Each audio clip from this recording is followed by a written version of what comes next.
ஆண்டவராகிய இயேசு கிறிஸ்துவின் நாமத்தில் வாழ்த்துக்கள். இந்த நாளிலும் 1 யோவான் அந்த நிருபத்தினுடைய முன்னுரையை நாம் கற்றுக்கொள்ளப் போகிறோம். இதனுடைய ஆசிரியர் யோவான் என்பதை நாம் அறிந்து கொள்ள முடிகிறது. அவர் சுவிசேஷ நூல், யோவான் என்கிற ஒரு சுவிசேஷ நூலையும் 3 கடிதங்களையும் எழுதியிருக்கிறார். அதை 1 யோவான், 2 யோவான், 3 யோவான் என்று சொல்லி நாம் பார்க்கிறோம். இந்த முதல் கடிதத்தை எபேசுவில் வைத்து அவர் எழுதியிருக்கிறார் என்பதற்கான ஆதாரங்கள் உள்ளன. இதற்கு அதிகாரங்கள் 5 அதிகாரங்கள் காணப்படுகிறது. வசனங்கள் 105 வசனங்கள் காணப்படுகிறது. காலம் கிபி 90 இதை அவர் எழுதியிருக்கிறார். பேதுரு கிபி 67 தன்னுடைய 2வது கடிதத்தை எழுதினார்.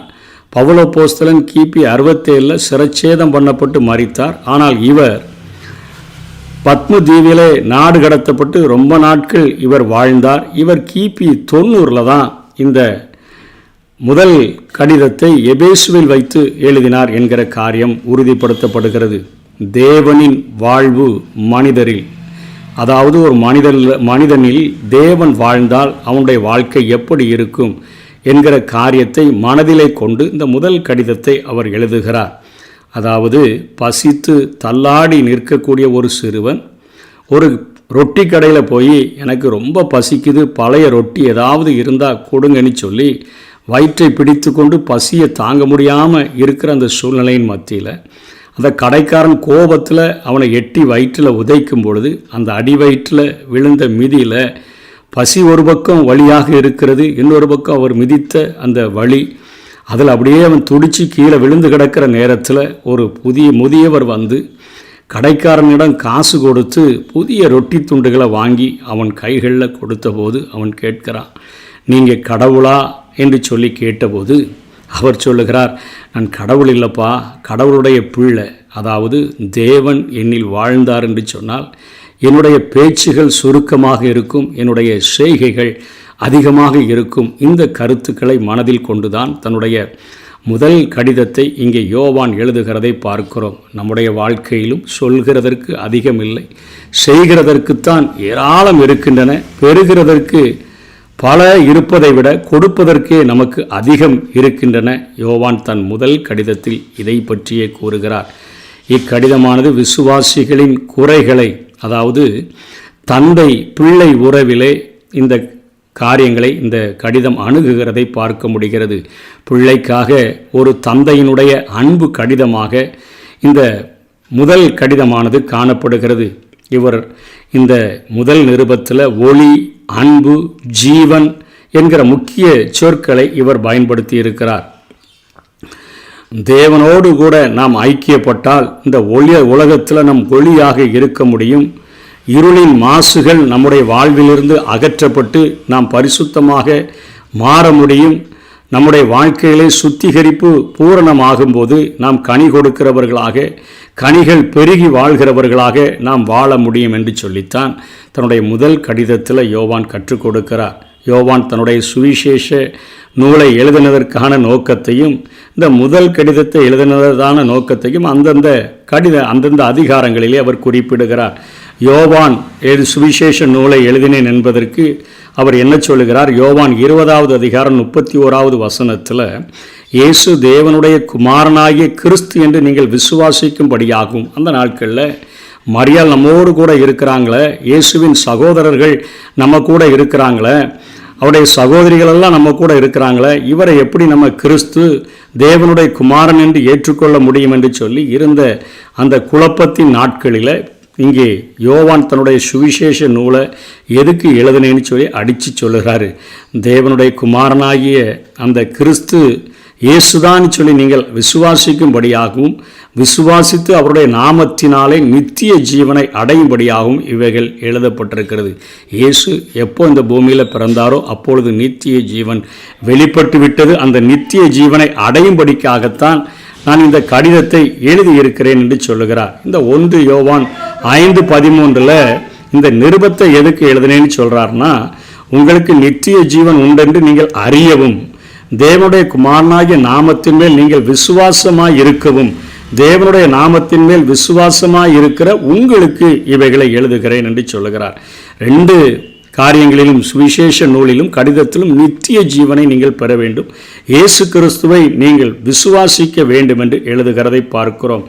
பல முரண்பட்ட அந்த வார்த்தைகளை ஒப்பிட்டு இங்கே விளக்கங்களை அங்கே யோவான் தருகிறார். வெளிச்சம் இருள் என்று பேசுகிறார். 1வது அதிகாரம் 6 7 வரை.